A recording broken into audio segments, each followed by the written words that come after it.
Example 3.4ல் ராமுங்கிறவர் எவ்வளோ deposit பண்ணுறாருன்னா X number of 2000 note X நம்பரையும் எத்தனை நம்பர்னு தெரில இல்லையா, 2000 நோட்டு எத்தனை நம்பர்னு தெரில, எத்தனை நோட்டுன்னு தெரில, அதை எக்ஸ்ன்னு எடுத்துக்கிறேன். அப்புறம் 500 நோட்டை எத்தனை நம்பர்னு தெரில, அதை ஒய்ன்னு எடுத்துக்கிறேன்.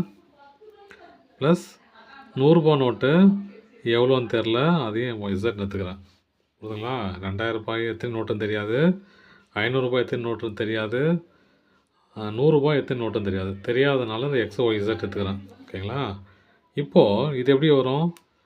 2000 X plus 500 Y plus 100 Z ஆகிடும் இல்லையா? இப்போது வேலன் என்ன பண்ணுறாரு, அதே பேங்க்கு போகிறாரு. போயிட்டு இவர் எவ்வளோ டெபாசிட் பண்ணாரோ அதை விட 3 எக்ஸ் ஒய் எத்தனை தடவை டெபாசிட் பண்ணுறாரு, எத்தனை டைம்ஸு டெபாசிட் பண்ணுறாரு. ஏதோ கூட யார், ராம் இருக்கிறாரு. ராம் எவ்வளோ டெபாசிட் பண்ணாரோ அதோட இந்த 3xy டைம்ஸு எக்ஸ்ட்ரா டெபாசிட் பண்ணுறாரு. ஓகேங்களா? இப்போ நம்ம அப்படியே எழுதலாம். வேளாண் எவ்வளோ டெபாசிட் பண்ணான்னு கேட்குறாங்க. அப்போது 3xy இன்ட்டு ப்ராக்கெட்டில் போட்டுங்க 2000 x plus 500 y plus 100 z. வச்சுங்களா?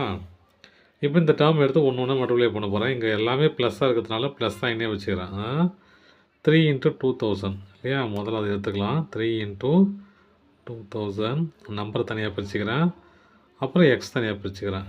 X into x, அப்புறம் ஒரு ஒய் தான் இருக்குது, அதில் ஒரு ஒய் ப்ளஸ் 3 × 500 3 × 500, அப்புறம் எக்ஸு ஒரு எக்ஸ் தான் இருக்குது, ஒய் 2 ஒய் இருக்குது, Y into Y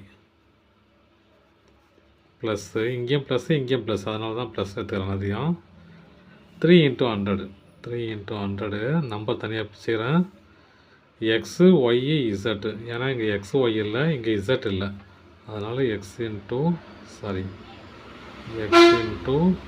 Y into Z.